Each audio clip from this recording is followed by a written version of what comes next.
So, with the rise of AI, content creation has exploded, and I think that we would all say the noise is kind of deafening.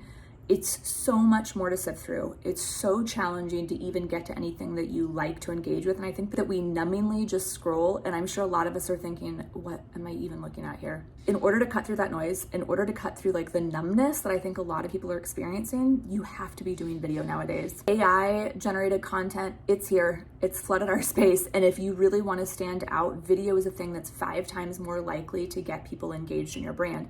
Not only does it often get better engagement, but it builds a memorable brand. You're getting your face out there, you're getting your values, you're getting your expertise, and you actually stay top of mind. So beyond just like post performance, you're the one that's actually standing out and becoming top of mind for your clients. This rise of AI means more content than ever, but it's not content that creates lasting connection, and it's really not content that ultimately generates leads. Video is the thing that breaks through the noise and that consistently generates leads. So if you want help with your video creation, if you know it's the thing to build a business that will last through the times, send me a message and let me tell you how we can support you with your video creation that actually generates leads.